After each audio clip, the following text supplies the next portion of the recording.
Lillah. Nah, buat jam yang baru aja bergabung, tema kita pada pagi hari ini adalah Muslimah kuat serba bisa. Nah, tadi pertanyaannya masih ada yang terpotong nih. Tentang apa tuh? Tentang harta.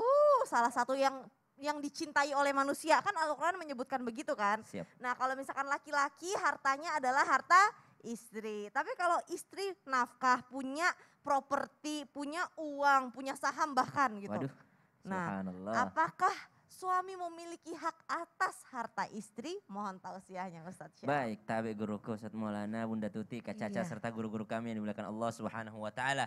Yang pertama, di dalam harta suami ada hak istri, yakni nafkah. Dan di dalam harta istri tidak ada hak suami kecuali yang tersebut di dalam Al-Qur'an. Ba'da naqul a'udzubillahi minasyaitonir rajim. ولكم نصف ما ترك أزواجكم إن لم يكن لهن ولد. Bagi suami yang ditinggalkan oleh istrinya meninggal dunia, maka dia mendapat 1/2 daripada harta istrinya jikalau istrinya tidak mempunyai anak. Namun jikalau istrinya mempunyai anak, maka baginya 1/4. Seorang perempuan mendapatkan yakni 1/4 daripada harta suaminya jikalau suaminya tidak punya anak. Tapi jikalau suaminya punya anak, maka baginya adalah 1/8. Ini adalah aturan Al-Quran. Dari ayat inilah kita mengambil bahwasanya ternyata ada hak suami dalam harta istri. Ada harta suami, ada harta istri, ya. Ada hak suami dalam harta istri, yakni berbentuk warisan. Ya, itu pun setelah mimba diwasiyah, setelah wasiatnya ditunaikan, setelah segala hajatnya ditunaikan, maka barulah sang suami mendapatkan hak daripada sang istri.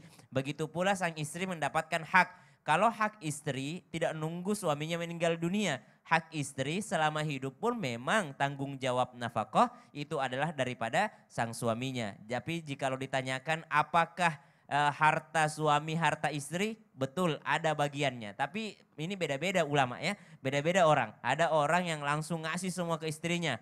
Ada juga yang mengatakan istri saya ini agak sedikit pelit Ustadz. Jadi saya kalau mau ngasih ke orang tua saya agak susah kalau sudah masuk ke kasnya istri. Jadi saya sisihkan untuk diri saya sisihkan untuk orang tua saya sisihkan untuk yayasan, untuk majelis dan segala macam. Barulah saya kasih istri saya. Tapi saya tidak pernah bohong kepada istri saya. Cuma fakta yang tertunda saja. Jadi tidak bohong, cuma ditunda aja faktanya. Ya subhanallah. Ada juga orang beda-beda. Yang jelas nafkahnya sudah terpenuhi. Ada juga yang langsung semuanya kepada istrinya. Jadi kami juga termasuk yang kurang setuju dengan mengatakan bahwasanya semuanya dikasih kepada istri. Tapi alhamdulillah ala kulli hal, istri yang solehah insya Allah membantu suaminya dalam menafkahi juga orang tuanya, adik-adiknya dan segala macam. Walaupun itu bukanlah sebuah kewajiban. Tapi berbakti kepada orang tua adalah sebuah kewajiban. Maka kami garis bawahi kembali bahwasanya hak istri dalam harta suami itu ada, namanya nafkah. Dan hak suami pada harta istri itu sebenarnya tidak ada. Tapi kalau istrinya baik dan memberikan kepada suaminya, Mas, saya ini udah terlanjur cinta sama kamu. Semua penghasilanku, kau butuh apapun, kau beli apapun akan kuberikan kepadamu. Tapi syaratnya jangan kawin lagi. Boleh. Tapi syaratnya jangan kawin lagi. Boleh diberikan kepada suami. Dan hitungannya apa kata Nabi? Hitungannya adalah sedekah. Hitungannya adalah membantu suami. Hitungannya adalah menyambung silaturahim. Itu pahalanya semuanya dapat. Jangan juga terlalu pelit. Karena merasa bahwa ini saya yang bekerja. Kamu tidak punya hak di dalamnya. Kasihan suaminya. Kalau suaminya misalnya tidak bisa bekerja. Kalau suaminya misalnya udzur seperti Viti-Viti yang sebelumnya, ada suami yang sakit, ada suami yang Mister Bangkrut gitu ya, tidak mampu mendapatkan pekerjaan, maka subhanallah mestinya rumah tangga itu di dalam Al-Quran disebutkan wa min ayatihi an khalaqalakum min anfusikum azwaja litaskunu ilaiha. Namun kembali kita mengingatkan kepada seluruh jamaah yang dimuliakan Allah Subhanahu wa taala bahwa rezeki itu tidak selamanya uang. Rezeki itu adalah ketenangan, kebahagiaan di dalam rumah. Ada orang pendapatannya banyak sekali tapi tidak pernah merasa tenang. Kenapa? Karena istrinya sudah sibuk bekerja di luar, di rumah sudah tidak mau lagi senyum. Udah habis senyumnya. Ya, udah habis Betul. senyumnya sama karyawan yang lain, udah habis senyumnya sama teman-temannya, sampai ke rumah udah nggak mau senyum Betul. kembali. Naudzubillahi min dzalik. Masya Maka Allah. silahkan bekerja, silahkan membagi sesuai dengan kewajiban dan haknya masing-masing. Wallahu ta'ala a'lam. Masya Allah, tabarakallah. Artinya nih Ustadz, Siap. misalkan saya sambil bawain acara Islam itu Indah sambil nyapu nih. Gitu, sambil gendong anak nih ceritanya kasihan nggak mau ditinggal di rumah gitu kan. Ya kan sambil kita bawain acara gitu. Iya gimana, atau enggak kita sambil ngangkat telepon deh. Biasanya kalau ibu-ibu tuh sambil angkat telepon gitu kan. Gitu, halo gimana, apa saham saya naik. Misalkan begitu, misalkan. Boleh nggak kalau kasihannya aku ambil aja Oh kasihan. gitu. Dibantuin Dia kasihannya. nggak mau, Dia anak nggak mau. itu kadang-kadang nggak mau. Oh, nggak sama mau. yang lain. Kamu nih aku ada nyapu, Iya. udah yang bantu nyapu, ada yang bantu nyapu deh. Gimana? Oh iya. Apa? Oh besok ada pengajian. Oke, insya Allah saya datang deh. Nenek Iya, gini iya, aja. iya. Saya akan tausiah dengan peragaan ini. Nah, kalau begini nih gimana? Misalkan ibu rumah tangga, maaf nih ya Ustadz Maulana ya, Iya. ibu rumah tangga itu kan dianggap seluruh pekerjaannya semua harus beliau yang Oh, menyelesaikan. iya, Kan iya. kadang-kadang capek banget Iya, ya betul. Bunda. Iya. Itu apa dia punya hak gak sih buat dibantuin juga sama suami atau gimana Ustadz? Suami yang baik senantiasa memudahkan istri, bahkan membantu istri, bahkan dia bisa jadi melayani istri. Masya Allah, tabarakallah. Mohon tausiahnya Ustadz. Baik, bismillahirrahmanirrahim. Allahumma salli ala sayyidina Muhammad wa ala sayyidina Muhammad. Makasih banyak Islami Tinda. Masya Allah tema hari ini bagus sekali. Karena berkaitan dengan bagaimana sosok wanita itu bisa mengerjakan 3 pekerjaan dalam satu waktu. Sekali lagi, bisa mengerjakan 3 pekerjaan dalam satu waktu. Namun dalam hal ini harus ditekankan bahwa muslimah memang hanya menjadi ibu rumah tangga dan ada tanggung jawab di dalamnya. Makanya Madrasatul Ula adalah ibu. Kenapa? Sosok ibu bahasa Arabnya kan ummi. Ummi artinya menuju, semua tertuju padanya. Maka sosok wanita, Masya Allah tabarakallah, diberikan keistimewaan oleh Allah yang bisa mengerjakan lebih dari sekian banyak pekerjaan dalam satu waktu. Sementara laki-laki bisa jadi hanya fokus dalam satu sasaran. Jadi kalau dia lagi nonton atau baca buku atau baca koran, terus istrinya bicara, itu harus berhenti dulu, baru lihat. Jadi kenapa? Tapi kalau wanita, tidak ada masalah. Sambil nyuci, sambil nonton Islam itu indah. Multitasking ya. Gitu. Kemudian dia angkat telepon sambil masak dia. Makanya wanita itu lebih panjang umurnya. Masya Allah. Lebih panjang usianya karena kenapa? Wanita itu paling sehat. Kesana lagi, kembali lagi, kesana lagi, kesana lagi. Maka wanita itu semua pekerjaan wanita kalau dikerjakan laki-laki jadi penghasilan. Mencuci perempuan biasanya. Ya, betul. Tapi kalau laki-laki yang mencuci bikin laundry. Ya betul. Kalau biasanya wanita itu yang masak. Tapi kalau laki-laki yang masak jadi koki dia. Masya Allah. Bikin rumah makan dan sebagainya. Hebatnya wanita ini bisa mengatur dan mengelola keuangan ataupun aset rumah tangga. Makanya wanita itu gampang masuk keuangan tapi susah untuk keluar. Karena wanita itu penuh perhitungan. Kalau laki-laki habis besok ada lagi tuh. Makanya laki-laki yang belum menikah. Nih ada campers kita nih yang nomor 2 ya. Itu belum menikah. kalau belum menikah itu harta kita tidak akan banyak itu. Tapi kalau ada wanita itu bisa ngatur. Lihat saja Ustaz Sam. Kalau kita biasanya ngabisin dan sebagainya. Habis. Tapi kalau wanita itu diatur. Ternyata ada aja uangnya. Masya Allah. Pinter. Makanya wanita itu kalau memegang sesuatu akan jadi berkah. Sekali lagi, akan jadi berkah. Maka sosok wanita itu bekerja sama dengan suami, membangun hubungan yang harmonis, itu harus ada sisi wanita di situ.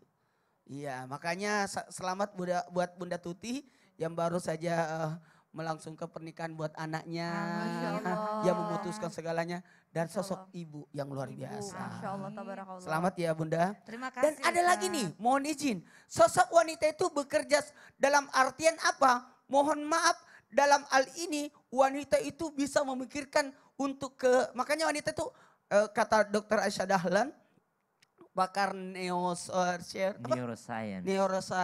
ya. Itu pandangan matanya bisa ke sana, bisa lihat ke sana, bisa lihat ke sana. Ya, melebar. Kalau laki-laki pandangannya memanjang.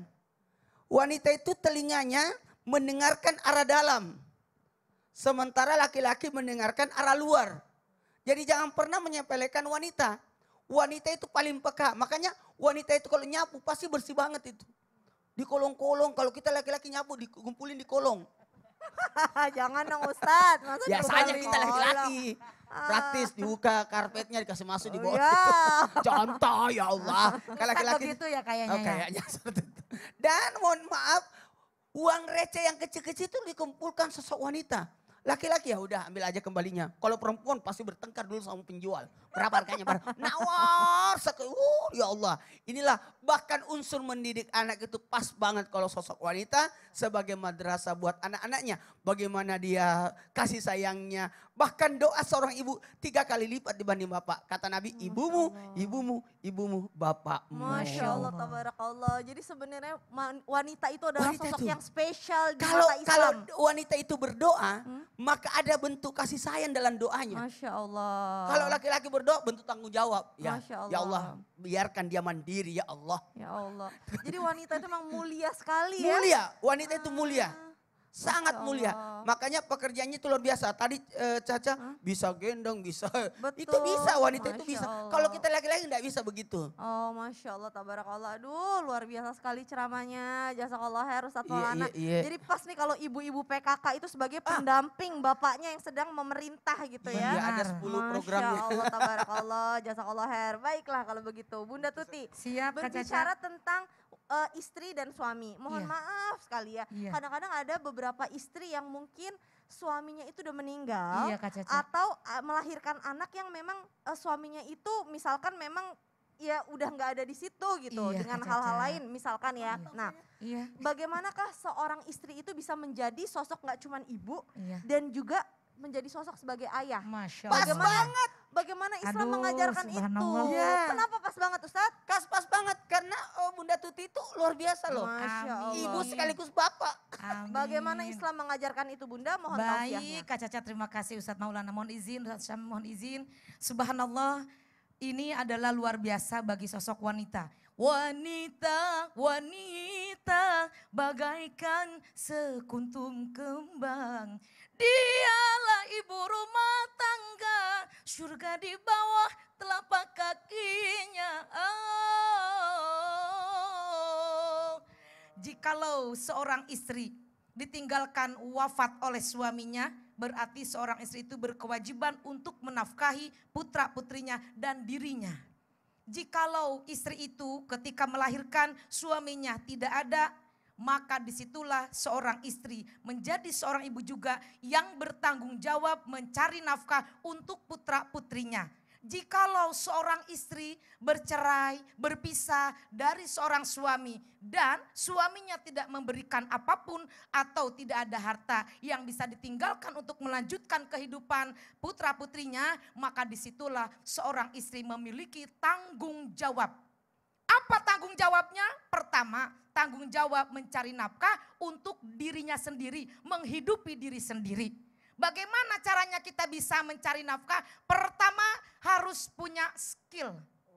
Menuntut ilmu, betul Allah akan meninggikan derajat orang yang beriman dan yang berilmu pengetahuan. Maka menjadi seorang perempuan itu harus cerdas, apalagi di era milenial seperti ini. Tidak bisa kita berpangku tangan.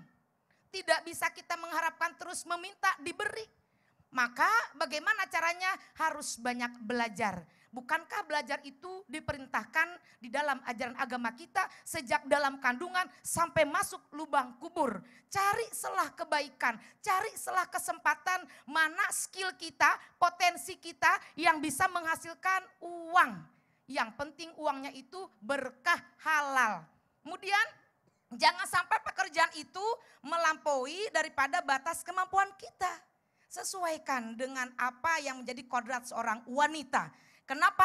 Karena kalau misalkan kita belajar terus bisa mencari nih, mana nih titik-titik yang bisa menghasilkan uang. Kita tidak bisa mengajar, kita bisa memasak, bisalah kita mencari nafkah dengan memasak, jualan di rumah. Enggak punya modal untuk membangun ruko, sekarang rumah juga bisa dijadikan tempat usaha. Betul apa tidak Ustadz? Nah, Iya. Buat kalau online ya. kalau kita tidak bisa masak, bisanya nyuci, betul kata Ustadz Maulana, buatlah kita jasa untuk mencuci. Sekarang itu apapun yang bisa kita lakukan bisa untuk menghasilkan rezeki dari Allah. Yang penting jangan sampai kita ketika bekerja itu membuat atau mengundang fitnah. Kenapa? Karena kita ada anak. Apalagi kalau suami sudah meninggal dunia, seorang ibu multi ganda menjadi seorang ayah. Anak itu harus belajar. Anak itu harus sekolah. Dari mana uang? Dari mana kita biaya? Masya Allah. Disitulah Allah memerintahkan kepada kita untuk menuntut ilmu. Bagaimana cara menuntut ilmu? Bisa dengan berbagai cara. Ikut ke pengajian, bawa belanja, bawa dagangan, jual jilbab. Bawa makanan, jual makanan. Bikin bakwan, bikin peye, bikin gado-gado. Ilmu dapat, duduk dengar pengajian, jualan juga dapat penghasilan. Kalau kita terlalu diam, hanya menangis, meratapi nasib, itu tidak ada manfaatnya. Karena hidup itu ke depan, melangkah itu ke depan. Jangan ragu-ragu dan jangan takut. La tahzan innallaha ma'ana. Semua makhluk hidup itu akan diberi rezeki oleh Allah Subhanahu wa taala, yang penting mau berusaha. Amin amin ya Allah ya robbal alamin. Iya, Masya Kak Allah Caca. tabarakallah. Jadi itu arahan dari Islam ya, bahwa Benar. wanita pun juga boleh memaksimalkan potensi yang Iya. udah Allah berikan ke dalam Benar. dirinya gitu Tergantung ya. keadaan. Jangan hanya meratapi nasib aja, Betul. tapi harus bangkit dan Iya, bekerja. Baik, benar. jazakillah khairan. Terima Afwan, Kak kasih Caca. Bunda Tuti. Nah, Jamaah Islam itu indah. Abis ini masih ada kesempatan nih buat jamaah yang pengen bertanya sama guru-guru kita. Ayo langsung aja komen di Instagramnya @islamituindah. Silahkan setelah ini insya Allah bisa kita jawab nih pertanyaan yang ada di sosial media, dan juga kita akan ada doa bersama ya Ustadz Syam ya. Insya Allah. Jadi Insya Allah. mas jangan kemana-mana, tetap di Islam itu indah. Jamaah. Yeay. Oh jamaah. Yeay. Alhamdulillah.